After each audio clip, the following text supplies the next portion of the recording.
Welcome everybody to another BIM broadcast. My name is Software, and today I am joined by Buck Davis and Anthony Remus once again to discuss the concept of computers and hardware and how it affects the world of building information modeling. Today, our direct focus is going to be on motherboards and how that's kind of the foundation of the system, how that kind of ties everything together. Without a proper motherboard, you can have the fastest processor out there and still not be getting the performance that you want. And so, introducing today, Buck, welcome back. Anthony, welcome back. Happy to be here. Great to be with you. We were out in Vegas actually together with some of your teammates yesterday. Yes, you were. Yes, you were. Talking with ATG, who is our exclusive North American reseller for our software. And I understand now they're a reseller for you guys too. Is that right? Yes, this is a big announcement, man. We have looked at a lot of resellers. We have looked at a lot of partnerships, potential partnerships. And man, you introduced us to the ATG team, and the culture is aligned, the stars aligned, and we're fired up, man. Scotlanders is probably one of the most interesting, fun people to work with, and so is everybody else on the sales team. So if you're looking for a BIMBOX, ATG is the place to go. Nice. And if you're looking for CTC Software for great add-ins for Revit, again, ATG in the US is the place to go. So fantastic, fantastic. And if you're one of our Canadian friends joining us, then in that case, SolidCAD is the place to go for CTC tools. And I don't know, maybe Buck Davis and Anthony will start talking to some people up in Canada and see if we can get some partnerships going on there. All right. Hey, Matthew, see some people writing in on the chat side there. Hi, Matthew. How's it going? Hopefully it's been a great day for you. So, motherboards. We've mentioned them a few times already. We talked about motherboards a little bit when we were talking processors, a little bit when we were talking RAM, a little bit more when we were talking about graphics cards and GPUs. But I think today is a good day to jump in and just talk about motherboards as a whole. Talk about all the terminology, all that information, and make sure that we're on the same page and you guys know what you're looking for and looking at if you're trying to build your own computer, or what you're talking about if you're going to talk to the guys here at BIMBOX or over at ATG. So I got a couple of notes here on mine. One of the first things I always like to just kind of look at is form factor. And you know, there's really like three primary form factors. Is that right, Anthony? We got what? Basic ATX, micro, and mini. Is that right? So yeah, MITX, MATX, ATX, and then the fourth one that kind of sort of is common is EATX, extended ATX. Okay. Oh yeah. Yeah. Nice. Of course, we could also talk about Raspberry Pis, right? Those little bitty like single board processing computer. No, let's not go there. We're not going there. So someone was telling me they heard of someone turning a Threadripper retail box into a Raspberry Pi case, because I mean these boxes are so big. Nice. So, but yeah. That's great. I have my preference. I think MATX is the most unloved but most practical for most people. Yeah. But for some reason, it's just everyone always tends to go ATX for the just-in-case factor. Right. When, man, my heart's with MATX. It's just it's the redheaded stepchild of the form factor world. That's the micro, right? And the mid-size. Right. Everyone, micro ATX. For everyone that doesn't know MATX, ATX, we're talking about the size. So a micro ATX board, you're probably looking at something about this big. ATX, you're kind of more in the size of a little oversized 11 by 8 by 11 sheet of paper, probably about 2 or 3 more inches than that on each side. And EATX just elongates it. One of the reasons we like the EATX board, if you're really a computer nut, is the expandability. They come with a little bit more room to grow your system out. But once again, 99% of our customers do not upgrade their system. Get what you need up front, and let Anthony worry about that. Right. So, I guess when I last built a computer, I was using the ATX size, but I understand, Anthony, why you're talking like the micro ATX, why that'd be an attractive form factor, just because the size of the case is smaller, fits on your desk a little more cleanly. You don't need the big box if you're not doing high-end processing. So most of us, like if I was going to buy my mom a new computer, for example, I'd probably get her something that's micro ATX form factor, because she surfs the web and does email. I mean, what else do you need? Yeah. The a lot of the development right now is going into the ATX and ITX, ironically. So, man, we just didn't get the love on MATX this time around on Z390. So yeah, it'd be more like the kind of builds you're gonna do. It's gonna be a little more basic with MATX. Right. All of the power delivery and stuff, the good stuff for overclocking, you're gonna have to go ATX mostly. Right, right. And again, you know, when you're doing the ATX, it's usually, you're probably looking at that because, again, expandability, you want to have a little bit greater flexibility there in the PCIe connections, things like that. So. Right. Yep. So there's also, you just mentioned Z390. That specifically is talking about the processor's form factor on the board, right? Right, exactly. No, it's the chipset. So the chipset will determine, well, there's a few things. The socket and the chipset will determine what CPU you can run on the motherboard. Despite, you know, all motherboards having SATA and PCI Express slots and sharing a lot of the same components, even power delivery could have same components. The socket and the chipset really are the key factor of what you can plug into it. Just Right. the socket's a mechanical aspect, and then the chipset's you know, just a controller essentially. Sure. So Um, if you're looking to do like the Threadripper that you just mentioned, or an Intel style that you just mentioned, the boards themselves might look very similar, but that actual piece of hardware that snaps in that processor, that's where the big difference, that and the chipset's going to be different. right, and then with Intel, it's really tricky too because they've had the same socket for a few generations now. So if you were to just go on Newegg and 1151 socket, you could accidentally buy the wrong chipset and your CPU just won't boot. Yep. So again, we're Well, talking the motherboard as the foundation. Go ahead, Buck. it is the foundation. So the motherboard is going to be built off a chipset. So when Anthony says we got left behind on that chipset, one of the reasons this is when Intel releases a chipset, and we spoke about this on the section on CPUs, there's a specific number of lanes a CPU has. There's other factors. So the motherboard has to be compatible with that. The motherboard is going to break up those lanes, accommodating to what you might be putting in it. So when he says we missed out on that, motherboard manufacturers did not take the time to build a MATX board for that chipset. We come across this a lot, and every now and then, you know, there's a little guesswork. It's almost like a flu shot. The motherboard manufacturers are trying to figure out the best configuration for a chipset because it's not like they have it early. Sometimes they strike gold and you don't get sick, and it's a wonderful board, and sometimes they don't. So that's kind of the playing of it, right? Intel doesn't go out and say, make your motherboards like this. There's some play, and that's a big part of how we select motherboards. Right, right.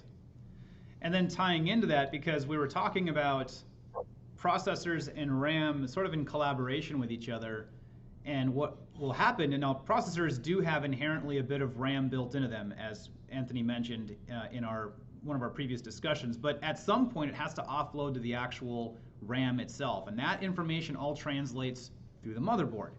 And so when you're talking about this, you want to make sure that the speed between the processor and the motherboard itself is as tuned, as fast, as proper as possible. And Anthony, am I right that the front side bus basically is what that is or was, or the terminology that I used to use back in the day, the FSB, is that what that is, the communication between the processor and the RAM, or is that not right? It's kind of mostly just called base clock now, but it's the same 100 megahertz you're used to. So, I mean, I guess I want to just jump in right now and quickly say, like, do not underrate the power of a motherboard. For those listening, some people can really easily get tempted, like, man, this $130 board should do just fine for what I need. But the motherboard is the heart of the system. It's what everything plugs into. There's so many traces inside a motherboard from all of these components talking to each other. Right. So guys, please keep in mind that's like one of the most important aspects of your computer. And regarding like the communication that you were mentioning with the front side bus and the RAM, that varies from motherboard to motherboard also. it takes a lot of work just to connect the RAM to the CPU and to get all of those traces as equally linked as possible. That will determine how well the motherboard can overclock. So when you see some motherboards that'll advertise like 4500 megahertz overclocking, and some maybe will stop at like 3200, you can just already tell, okay, these are both Asus boards or these are both Gigabyte boards. Clearly they've invested more money and time into their internal traces. Another thing, the motherboards have different layers. So the thicker the board is, that's going to help the integrity of all those traces to stay true, Right. and not flex when you start weighing it down with a bunch of stuff. Yeah, I was actually looking at a board the other day, just kind of in prep for our discussion today, and one of the comments was this guy was talking about how fragile the board itself was. He's like, this is a great board, but it's incredibly fragile. And so in that case, I'm assuming it was rather thin. I'm just going to say this right now because it's for education's sake, but that's my big problem with ASRock motherboards. They, I think, try to save money by making their boards a little thinner than other people. And I'm beginning to think maybe that's where some of the problems come with them, because the performance can be a little inconsistent with ASRock boards. They offer great value, but they got to save that money somewhere. And when you hear stuff like fragile, usually people mean, man, the board's like you could bend it. It's so thin, you know, it's kind of weird. Right. Yeah, and if you're bending a board and you're pressing something in to snap in a component or whatever, and that board flexes, you have the potential of breaking the board slightly, but also breaking connections within the board, and then you're losing all that integrity. That's a problem. It is, and graphics are getting heavier. Graphics cards, when you look at the 1080 series, they're heavy. I mean, if you put 2 cards in there, you add another 16 pounds that thin piece of metal is going to have to hold. And really, when you look at board costs, and Anthony, I'm sorry to interrupt, when my favorite board is a Super Carrier ASRock board. It was very brittle. It didn't have all that. But one of the things ASRock did is they put these PLX switches on there. And when we look at that, you look at the cost, it was about $100 more for the board. Each one of those PLX switches is $45 each. Sure. A lot of people say, I don't know what PLX switch is, right? You don't. But what that accommodated was, on a chipset that did not have 32 lanes, you could get 2 graphics cards in there at X16 bandwidth. The PLX switches gave more addresses for the PCI communication. So that $100 spent, if you wanted 2 graphics cards, was worth every penny to make those 2 cards work in full speed. So there's a little play in that, and I think that's why it really gets down when Anthony's talking about shaving some costs with a layer. You know, these boards are very sensitive. Everything they add to that board costs money, right? And that's one of the things when you're making a selection is, what do you need and what do you not need? I mean, I know that we joke around, we have these really expensive gaming boards, and the first thing advertised is like Dolby Digital 5.1 surround. You know, it's for a gamer. Personally, I'd love to take it off. If they could cut $60 and knock off the virtual audio, 3D BIM, surround sound, high fidelity system for $50, I'd take it. But it comes with the territory. It's an important component for you to worry about. Yep. And since you were mentioning that about the PCIe lanes, you know, you were talking about that switching, you know, that is a very critical aspect of the graphics portion for us in the world of BIM and rendering and 3D presentations and VR and all that, is that graphics card. And so when you're looking for that, you know, you were just mentioning about the what is that? PLX? X16. Yeah, the X16 connections there. And you gotta pay a lot of attention to make sure that if you're gonna put 2 graphics cards in, that you're gonna be able to get that, right? Otherwise you're dropping each card into X8. Yeah, one thing people go ahead, Buck, you go first. I was gonna say the one thing, and this used to kill me on motherboards, and I mean I'd stay up at night looking at motherboards where they say 4 X16 slots.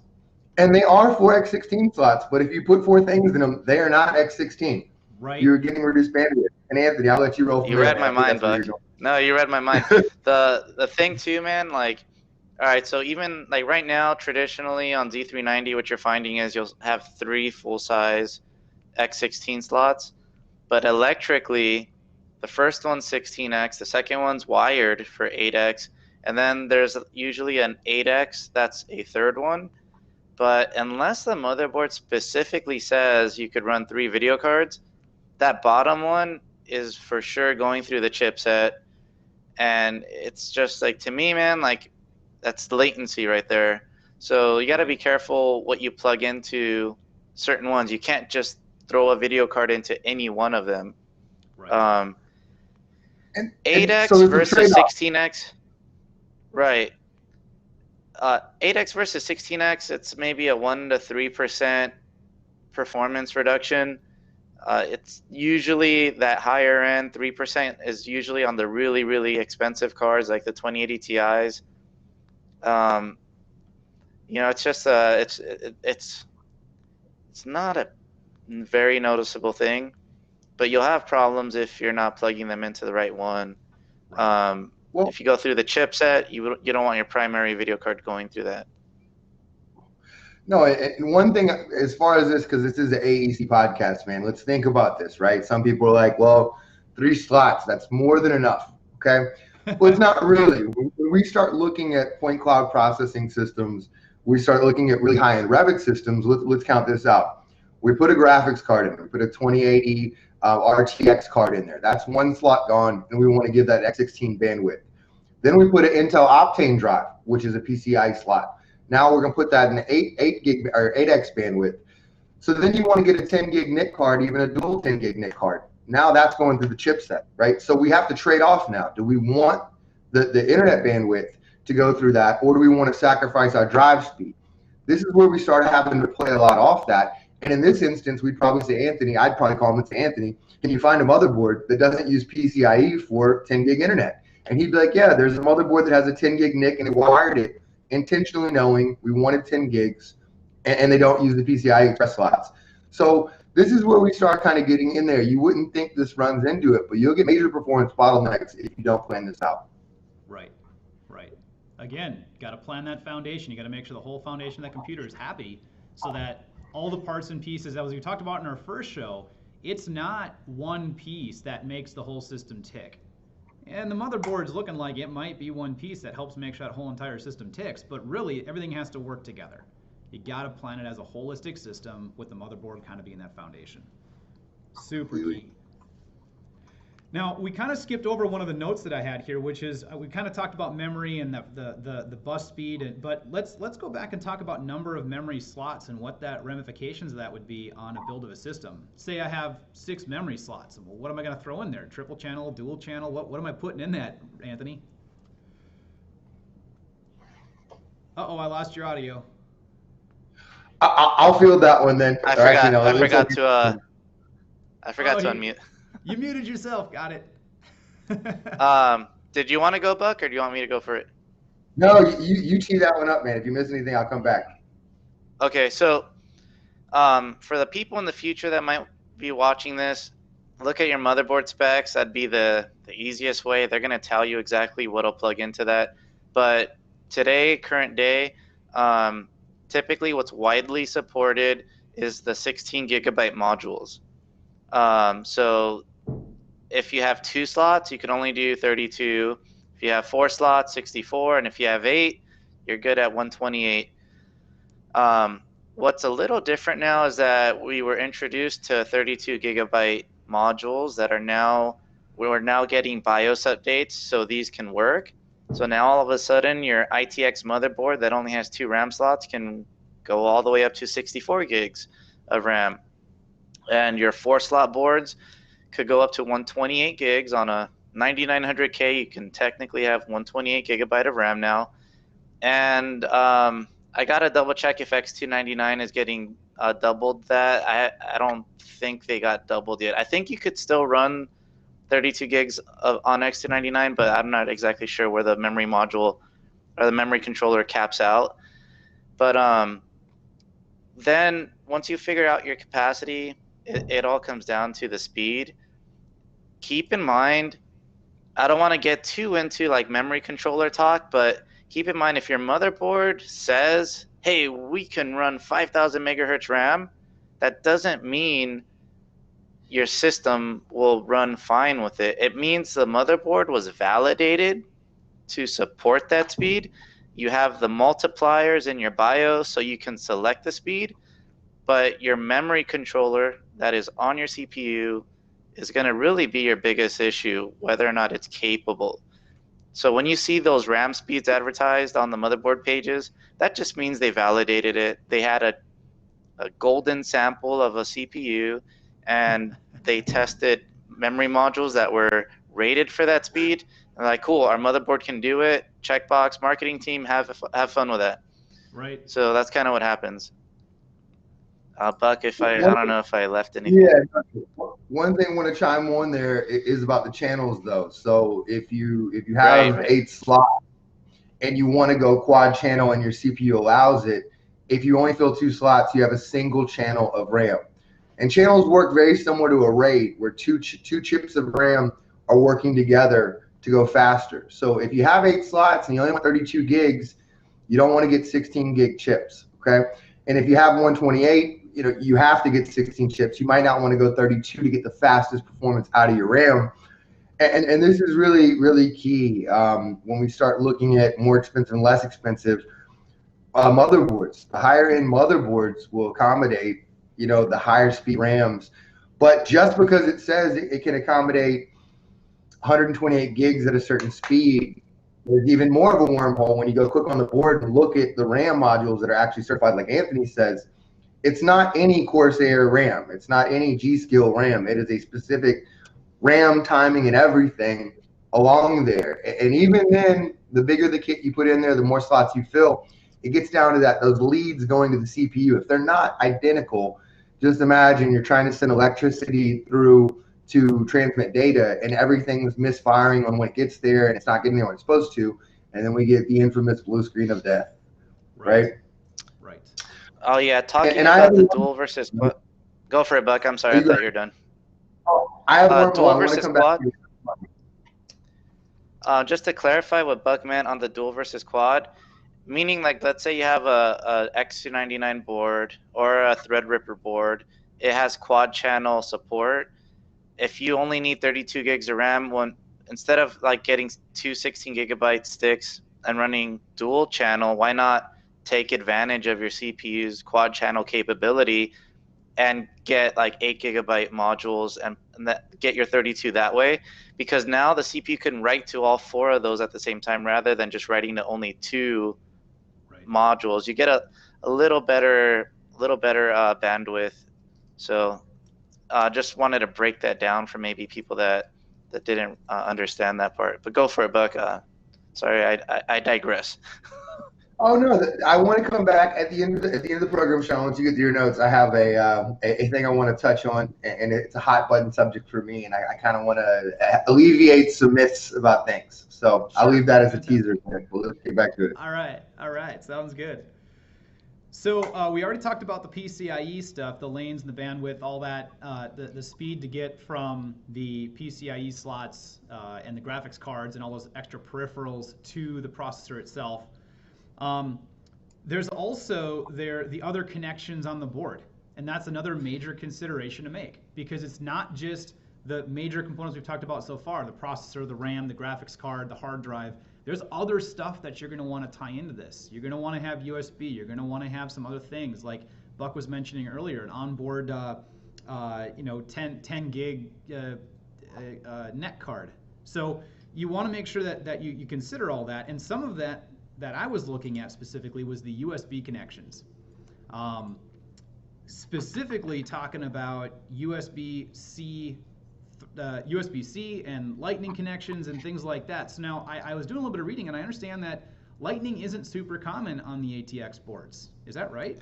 Right. So yeah, Thunderbolt. I think is the one you're talking about with the little lightning. The little lightning symbol. Yeah. So it's an Intel technology that motherboard manufacturers have to pay royalties for using. So, and that's also why you won't see it on AMD motherboards, because it's an Intel technology. But you're right. Rarely do you see it make it onto a motherboard, because the manufacturers are like, well, we got to pay Intel that much for it, and it goes into the discussion where everything adds cost. Also, that is borrowing PCI Express lanes. So manufacturers have to look at it like, in a worst case scenario, when everything's plugged in, how do we split up the bandwidth? We can't have 10 USB ports and 2 Thunderbolts, because if they're all used, we're gonna, stuff like that. That's why you start seeing manufacturers, if you see a Thunderbolt board, it might only have like 4 USBs, and then you'll get Thunderbolt, rather than, man, this one has, this other board without Thunderbolt might have 8 USB ports. So that comes back to that PCI Express bandwidth limitations. But yeah, that's correct. And Thunderbolt, for example, is a technology, so it's still going through the USB Type-C. If you plug in a device that's not Thunderbolt, it'll still work. It just won't, leverage the speeds of the Thunderbolt technology. Right. So, and then your typical USB connection that everyone's used to is USB Type A. Type C, just because you see that oval Type C connector, it doesn't mean it's automatically a fast port. Yeah, we actually noticed that the other day. We were taking a laptop that was by some other company, and one of my used to be coworkers, now works for ATG, spent a couple of hours screwing around trying to figure out how come Thunderbolt wasn't working on this particular connection. Right. And because, yeah, I mean, it was right next to the graphics connections. It looked like it should have been working, but it was just USB-C, and it wasn't Thunderbolt, and that was very frustrating. So if that's something that's meaningful to you, you gotta look at that ahead of time. Quick kind of caveat about that. I'm pretty sure the laptop that I have, the prototype laptop that you guys sent over to me that we're casting on today, I'm using a BIMBOX for this presentation. At the back of this one, it looks like it's got Thunderbolt. And I haven't tested it, but it looks like it's got that, which is pretty cool. The rest of the laptops you guys put together, do you do that, or is that pretty common for you to put Thunderbolt in your laptops? All of our mobile workstations, the 15 and 17s have Thunderbolt on it. Nice. One of the reasons we did that, and once again back to AC, the use case for a lot of our folks that buy these beefed up laptops are laser scanning, right? And a lot of times, Kelly Cohn's the person who showed me that a flash drive is not just a flash drive. There are lots of different varieties, right? And when you're trying to get 50 or 60 gigabytes transferred to a laptop to start processing, that is time you can save, right? A USB Type 2 might take 40 minutes. You get that Thunderbolt connection and one of those flash drives, and it's going to be down to 5 or 6. That's time savings. And want to touch on what we were talking about the USB connections, because we had, in the early days of BIMBOX, we had someone call and we're having a conversation with them, and they said, I just need 2 USB Type-C connections. Okay, found the motherboard for them, spec'd it out, loaded it up. And they called me about a month later, and they're like, the computer's blue screening, it's crashing, nothing's working. And I'm like, okay, well, what do you have connected to it, right? So I'm thinking, there has to be something RAM, Anthony. It's RAM, it's CPU, it's maybe a bad image. And we couldn't figure it out. And I was like, can you take a picture? He's like, I added a couple of things. Take a picture of it. He had 2 hubs going into the back of the USB Type-C with 6 video capture cards coming off each hub. And he's like, well, they're all X4. And I was like, you're looking for 64 lanes off 2 USB slots. And the reason we have to be mindful of this is a lot of people have wireless mouse, but some people have wired. Some people have wired keyboards. You might have a dongle for something else. You might have a microphone plugged in. You might need to use a flash drive in there. There might be something else that you're using, AEC, a 3D mouse, something like that. And all of a sudden, you didn't think you were running out of USB ports, but you are, right? And then they're not getting much bandwidth. So, I know it seems like a foolish thing, but when you see 12 USB ports, they're not all getting the same performance, and they're not all the same thing. And that's really important for what we do when you're doing file transfers and you're trying to be on the move. For sure. Here's another tricky, this is a marketing trap. I don't know why they did this, but we were trained USB, C, 3.1. Oh man, this is, I think at the time it was supposed to be something like 5 gigs a second, 5 gigabytes a second. And at some point, they changed it to 3.1 Gen 2. And then your normal USB 3.0 is now currently called USB 3.1. So that's tricky. Just because you see USB 3.1 doesn't mean you have the faster speed of what when they released the 3.1 technology. Like right now, I think we're on 3.1 Gen 2, and it's like 10 gigabytes a second, or I think it's 10 gigabytes a second.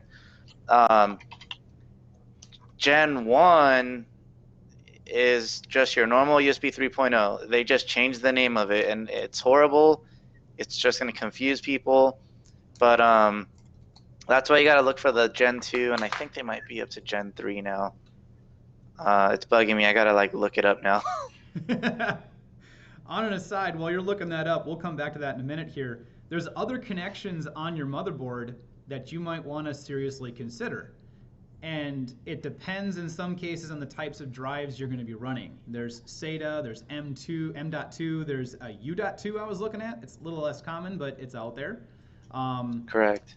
You were talking about the PCIe connection for those Optane drives. You know, that's all the storage and the speed of your computer. So let's talk a little bit about the SATA versus the M.2 and what the ramifications of those kinds of choices might be. Completely. So U2 was kind of coming out with M.2 came out, and it involved the cable connections. And, you know, you still see it on a lot of different RAID cards. Our RAID cards has an option to get a bunch of U2 slots. If you're trying to put a ton of drives in a system, most motherboards only have 2 to 3 M.2 slots. But if you have a motherboard that has, 6 to 8 U2 slots, that could be a way to expand the system. I'll let Anthony jump in talking about that. But very similar to your PCIe lanes, if you look at your motherboard connection, if you use an M.2, 3 of your SATA connections are disabled. If you use a SATA connection, it changes dynamically how that data is transferred. And in many instances, if you have 3 M.2s, and I'm driving that, so I've done this many times, only 2 of those are going through your PCIe bus. The next one goes through the chipset. So if you try to do some kind of crazy RAID, you're running into limitations. And Anthony, I'll let you jump in and kind of talk about this more in detail, but just wanted to carve on that up front. Yeah. So regarding the ports for storage, that's you basically covered them all. SATA, we're all on SATA 3 right now. There's no backwards compatibility. So sometimes you'll see SATA 3 or SATA, I think it's SATA 6. I've kind of stopped paying attention to SATA for a while now. But so you have your SATA ports, they're all going to be fast. Then your U.2 is your PCI Express storage. So your NVMe drives can go into U.2 and only NVMe. Then you have your M.2s. So that could be going to the CPU, or that could be going through the chipset. Typically on like Z390, they're going through the chipset. And what you got to watch out for, this is all motherboard specific. Some M.2 ports will support NVMe and SATA SSDs that are, because you got to remember, like the M.2 is just the form factor of the connection. Right. So just because that's gonna, I don't want to wormhole into storage again, but be mindful when you're buying an M.2 drive. Is it an NVMe drive or is it an ACHI protocol? ACHI is your SATA style SSD. But because your motherboard has an M.2 doesn't mean that it can support both technologies. So be mindful what you plug into it.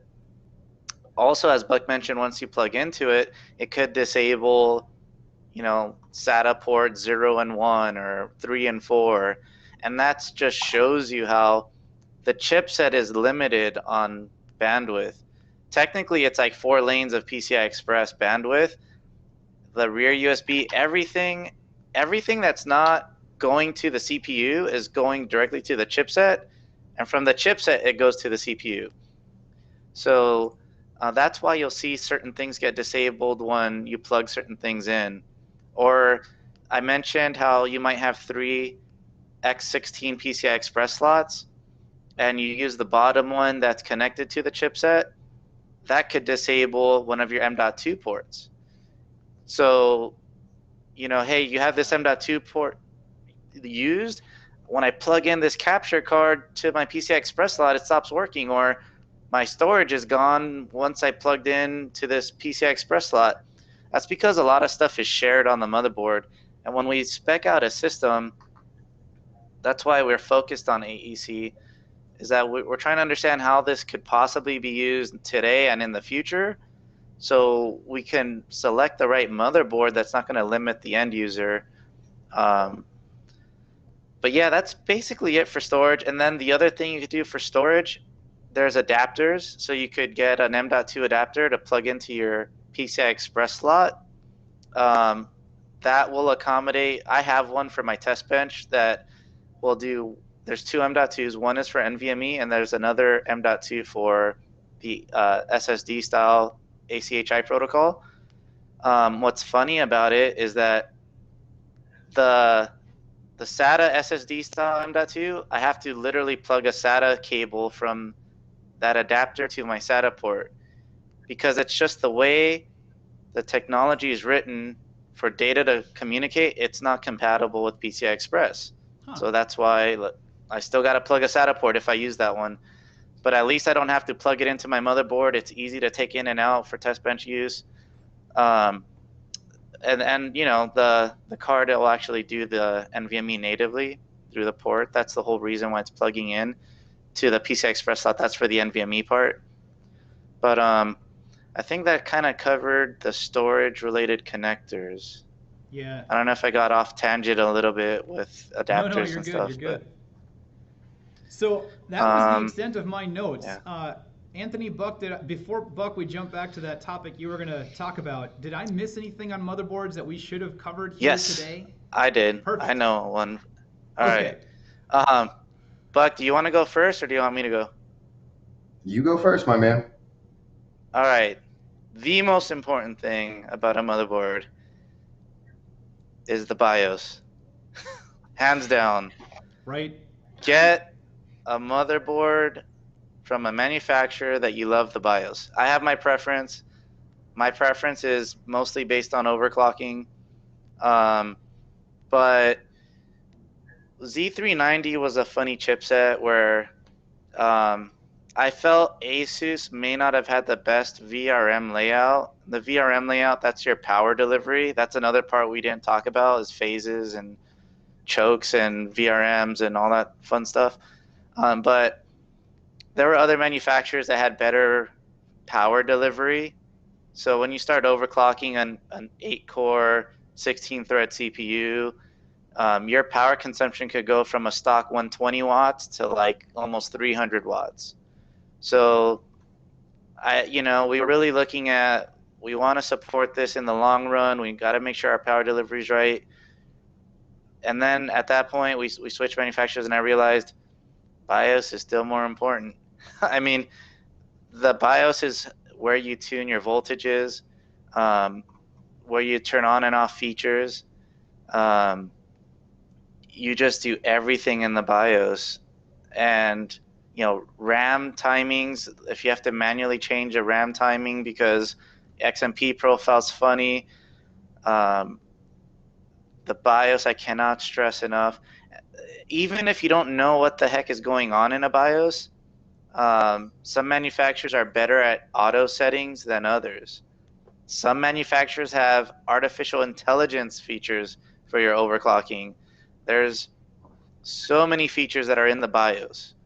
Right. And when you get software from these manufacturers, it might be a Windows program.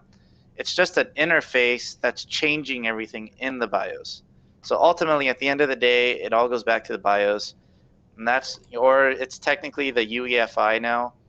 It's BIOS was the blue screen and white letters or gray letters that probably you only see on some laptops now. But that's my most important aspect of a motherboard. And then power delivery is going to be another one. Phases, you'll see terminology like 8-phase, 12-phase, 14-phase. That's basically how many times the power is getting filtered before it goes to the CPU. All right, Asus got some slack because they were advertising an 8-phase that was really more of a 4-phase that's being doubled.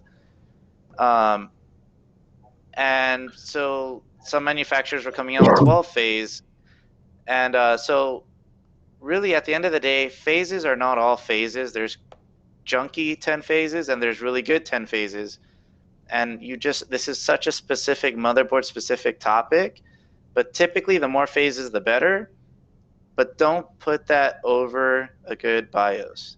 Right. Like, don't go cheap, but I'll sacrifice 2 phases for a better BIOS.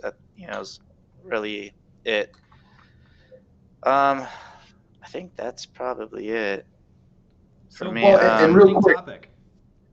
Yeah, well, real quick, just to touch on that, the phases matter when we're doing overclocking. When we have an 18-core processor and trying to clock it to 4.7 gigahertz, we are maxing out the capability of that system, the mechanical system.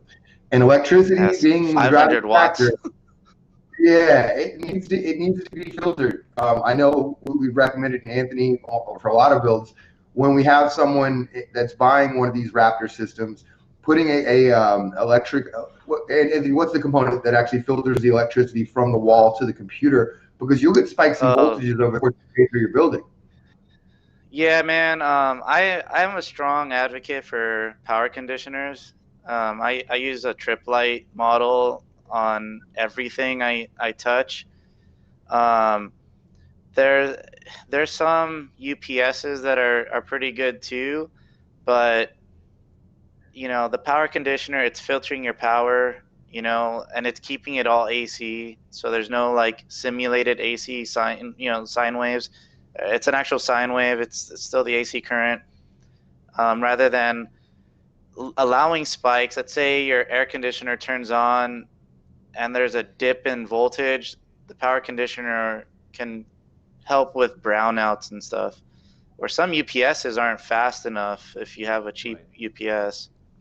Those power conditioners, if I understand correctly, they're probably using capacitive technology inside of them to store and then rapidly release, because batteries just can't handle that.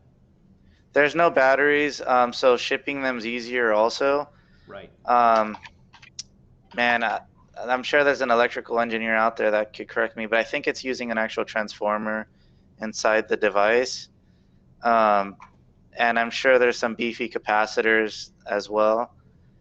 But I mean, I'm in Vegas now, and I'm happy that I haven't had any like blackouts, as opposed to California listeners. You'll get your rolling blackouts in the summer, but I hear that I'll hear it click on every now and then. Sometimes it'll, it's like, man, what would have happened if this wasn't on here? Like, how many, that's when you don't have clean power, you'll start getting stuff like, man, my RAM died, or that's a common issue. Like, a lot of people will have issues where, man, every system, like, I've had to do RAM in once, or I had a client once that we think his CPU died because he didn't have any filtering of any kind. It's an old house in Los Angeles, and he noticed his maid came by one day. This was after, like, I'm working on the system. We determined the CPU is bad, and then his maid, we're waiting for the RMA from Intel, and his maid came by, used her vacuum, and then the next day the TV was dead. What? And I'm like, dude, you don't have a, I asked him, like, you have a UPS at least? He's like, no, man. And he got the UPS, and then he even noticed, man, now I don't have any white noise in my audio anymore. Huh. So there's super dirty power. Yeah, man, because, dude, in LA, even if you're in a nice house, it could have been built in the 40s, and who knows how the condition of the wiring is. Yeah, for sure. But yeah, power conditioning is important, and it's the cheapest way to get something that could do a continuous 1500 watts. So for those of you that might have some beefy like GPU rendering systems, yeah, the UPS is nice because you have the battery backup, but if you don't want to spend $1,000, spend $200 on a good power conditioner. Right. $200 to $300. Yeah. So, Buck. Can I jump in and chime in on my topic? And the reason I'm doing this week, I wanted to talk about it for a while. There's some myths, and we spoke about this yesterday, the ATG team.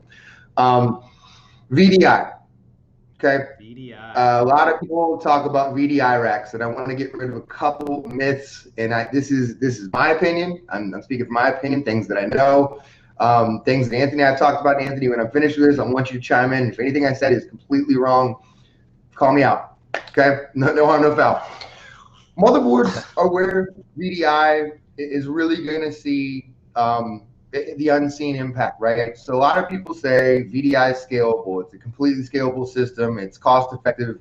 It's completely scalable. You can go 50 people to 100 people to 200 people to whatever it is. Right. And I will say this right now, VDI is a wonderful solution when you have a lot of users that don't have a lot of requirements, okay? Right. Problem with that is when we try to transition this to AEC, and we've gone up against VDI companies countless times, and I'm going to go through a couple reasons that'll dovetail what we talked about the past few weeks, comes to the size of a rack motherboard and the chipset and the processor. When we say something's fully scalable, that means we can if we want to jump from 30 users to 32 users, everyone's still doing the same thing, 32 users to 35 users. That's not true for the fact that motherboards and chipsets have limitations, okay? When we look at an AEC processor for VDI, and trust me, Anthony and I are working on a box that 5 or 6 people could run, just like a VDI solution in a trailer. We look at a 28-core new Xeon processor that runs and boosts to about 3.8 gigahertz. You can tune it, so we're going to be able to get it over 4. That's 28 cores, okay? If everybody needs 2 cores to run a system, that's 14 users, okay? Most of these racks hold up to 700, well, this one supports up to 760 gigabytes of RAM, so that's not a limitation for us. But the PCIe lanes are, because we do have to give people graphics performance. So now we're going to put in a graphics card that can be virtualized. This motherboard, well, the first one I found the rack for this, can hold 4 graphics cards, okay? If we go with a Tesla, about a 16, or I think they have a 32 gig option, times 5 divided by 14, everyone's under 4 gigabytes of graphics RAM, and there's latency coming from there.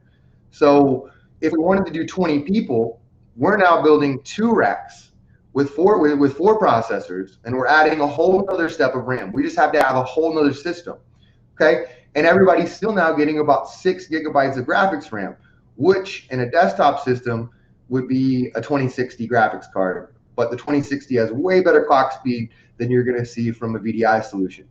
So one of the last instances that we went up and we were talking and kind of competing against the VDI solution, trust me, I think it has its place in AEC. I think a lot of big companies have a hybrid. The power users, the people that are mission critical, need a desktop designated system. It's the most cost effective way. And then you have a ton of people in your company that probably could get away with a solution. But when you look at the cost, I think we saw the example I was looking at. We had a client that was looking for 30 users, and the quote for the rack was $220,000. You divide that by 30, you're at $5,500. Our system that was faster with more RAM and more graphics RAM was around $4,900. So we're not cheaper. And then if they wanted to spend up, they actually had 40 users. We're building a whole nother rack. So we're actually going to be close to $300,000, which was even taking the price farther out there.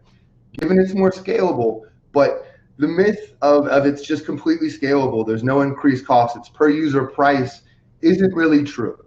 And I just want to harp on that. And that comes from motherboard limitations. You can't just put 30 cards on one motherboard. The CPUs can't handle it. The RAM won't be there. The capacity, all the limitations that happen on a desktop happen on a rack server. And like my favorite quote is, the cloud is a lie. It's just someone else's computer.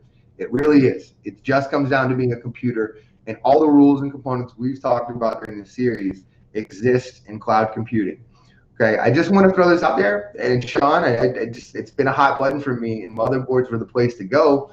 And if you don't believe me, and Anthony, how many times have we had people come and said, build a tower for 18 people. They all have to have their 2 gigs of RAM. They need 5 gigabytes of GRAM.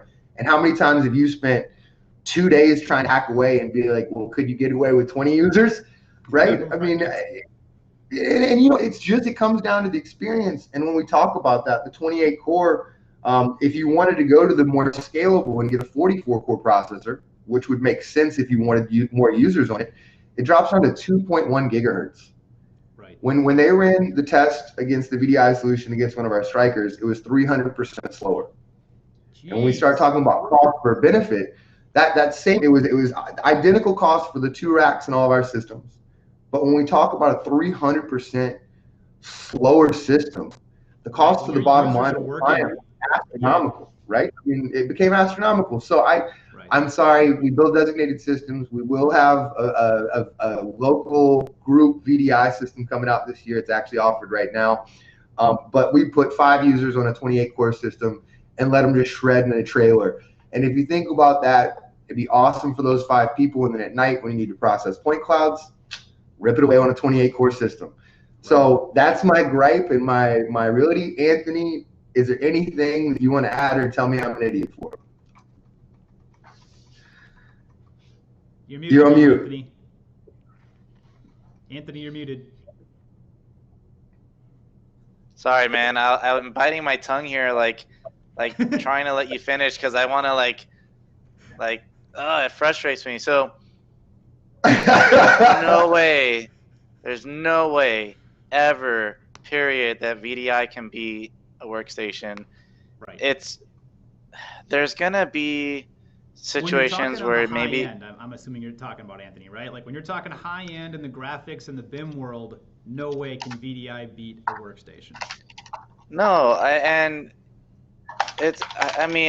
could put probably a $3,500 workstation against a VDI solution, and it'll probably still be faster in most every way. The thing is, when you see these advertised boost clock speeds, like, well, yeah, we have dual 28 core or quad 28 core CPUs in our solutions. Those, and it'll boost to 4 gigahertz. Okay, it'll boost to 4 gigahertz with how many threads used. If a program parks on a thread and is using 2% compute power, that's counted against you on your boost clocks. So real quickly, like in a normal day, you're not going to be at those peak speeds. The more users you get, the lower and lower your clock speed gets. Right. So it might have a fancy 4 gigahertz, advertised speed, but in your day-to-day, when all your guys are on it, you might be like at 3.2 or 2.8 or even worse. And to be fair, if you're a company that does mid-sized Revit models, you're 200 meg or less on your model sizes. That's probably okay. You're gonna have okay performance. It's not gonna be bad. But if you're doing large models, if you're doing large ignorance is bliss. Right. Yeah. Well. Yeah. But I mean, if you're doing the large, the huge models, tons of models, lots of data, and you're already running somewhat slow on a desktop, your VDI is not going to be your answer. It's not going to give you the performance that you want, and it's just not going to be there. Like VDI is an IT department. You're favoring the IT department like that. They're the ones that are like, yes, we want VDI. And the users, if you put them against a dedicated workstation, I don't care if it's from BIMBOX, Box, it's like, once you compare them to a dedicated workstation, the users are always going to prefer the workstation. So no one's excited about VDI except for the IT department and maybe the owner if it just works out because they got a good deal. So if you're income generators, architect, it wasn't a good deal. It'll cost you millions on the back end. It'll cost you millions in performance and lost wages. It's incredible. Why do you want to limit your income generators' output? That's what it comes down to. If they can do 30% more work in a week, that adds up, and like, hey, that's one less employee maybe that you need for next year that you don't need to hire. Not that you're gonna like lay people off, but you could go a little further before you have to hire another person, or your guys are just happier because they're not waiting around watching the spinning wheel. So I don't know, man. I'm all about performance. I'll put a challenge out there right now. Anyone, because a lot of them send shots on LinkedIn. any VDI provider that wants to go heads up against a Striker, and you can do whatever you want. You can throw 1,000 gigabytes of RAM at one system, 2 Teslas at one system. You can run an RFO benchmark. If you beat us, I'll put $1,000 down on any competition on this. This is how firmly I believe this. I will do a podcast, naked, whatever you want, Shawn. I will. I'll walk to the AU. I'll wear your shirt AU this year. You wear mine if we beat you. I'm not even talking about a benchmark queen. I'm talking about a production workstation like that we build will decimate VMI. I saw the most ignorant statement on Twitter that someone was like, "Oh, I'll take my Tesla any day of the week." I'm sorry, you're getting kickbacks or you're just ignorant. I don't care what you say. Like, we have 48 gigabyte video cards. There's no advantage at this point, even from a VRAM perspective. Now that person might be only using Microsoft Word, and they're just like, oh my gosh, Word opens so fast. Yeah, maybe. That's what it was made for. If you have a university, you have 1,000 computers, and you just need to do it, wonderful. It's scalable. You don't have all these systems. You have one hub. But when it translates to AEC, people that need 64 gigs of RAM, let's just see this. 30 users at 64 gigabytes of RAM. Let me do the math real quick. It's been a while since I do this. 30 times 64, 1,920. You got 2 racks. 1,500 is the max RAM for a processor. So now we're at 2 racks, double the cost of your first rack, and we're there.